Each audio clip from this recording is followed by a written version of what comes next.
Selamat siang teman-teman. Hari ini saya akan mempresentasikan tentang kegiatan individu 2 halaman 45. Mengevaluasi teks berita.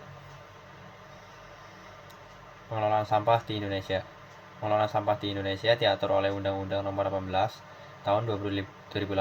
Sampah didefinisikan sebagai sisa kegiatan sehari-hari manusia atau proses alam yang berbentuk padat. Secara umum, sampah yang dihasilkan akan dibuang ke tempat sampah dan dikumpulkan di tempat penampungan sementara atau TPS, dan kemudian diangkut oleh Dinas Lingkungan Hidup ke tempat pemrosesan akhir atau TPA. Di TPA, sampah akan diproses secara aman agar tidak membahayakan manusia dan lingkungan. Ada dua jenis pengelolaan sampah yang diatur, yaitu pengelolaan sampah rumah tangga dan sejenisnya, serta pengelolaan sampah spesifik. Sampah rumah tangga mencakup sampah dari aktivitas sehari-hari di rumah tangga, sementara sampah spesifik meliputi sampah-sampah berbahaya seperti bahan beracun, sisa bencana, puing bangunan, atau sampah yang sulit diolah. Pengelolaan sampah spesifik merupakan tanggung jawab pemerintah, sedangkan sampah rumah tangga dikelola melalui upaya pengurangan dan penanganan sampah. Pengurangan sampah melibatkan langkah-langkah seperti membatasi jumlah sampah yang dihasilkan, mendaur ulang, dan memanfaatkan kembali sampah yang masih bisa digunakan.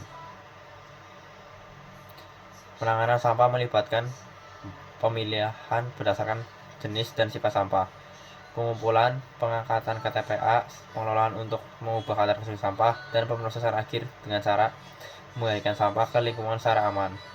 Pemerintah pusat dan daerah bertanggung jawab dalam membiayai pengelolaan sampah melalui APBN dan APBD. Mereka juga dapat memberikan kompensasi terhadap masyarakat yang terdampak negatif oleh kegiatan di TPA, seperti relokasi, pemulihan lingkungan, biaya kesehatan, atau pengobatan. Masyarakat sendiri dapat berperan dengan memberikan saran dan masukan kepada pemerintah terkait kebijakan pengelolaan sampah, serta dalam penyelesaian sengketa yang mungkin timbul. Secara keseluruhan, pengelolaan sampah melibatkan kerjasama antara pemerintah, masyarakat, dan pelaku usaha untuk menciptakan sistem yang efektif dalam menangani masalah sampah dan menjaga kelestarian lingkungan. Pertanyaan mengenai limbah sampah. 1. Apa isi berita tersebut? 2. Bagaimana cara melakukan pengelolaan limbah sampah rumah tangga dengan pengelolaan limbah spesifik?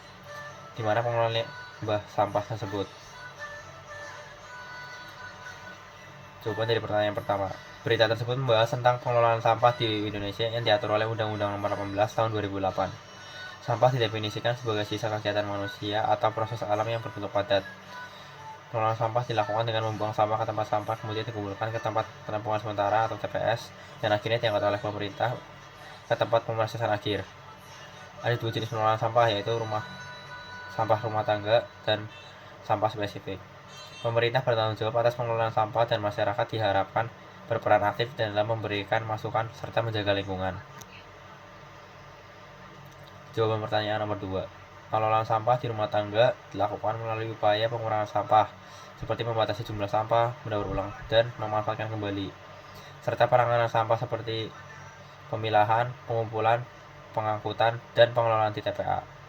Sampah spesifik seperti bahan beracun, sisa bencana, atau puing bangunan ditangani oleh pemerintah dengan langkah-langkah khusus karena sifatnya berbahaya atau sulit diolah. Jawaban pertanyaan 3. Sampah dikelola di tempat pemrosesan akhir atau TPA setelah melalui tahap pengumpulan di tempat penampungan sementara di TPS. Di TPA, sampah diproses secara aman untuk mencegah dampak negatif terhadap manusia dan lingkungan. Terima kasih.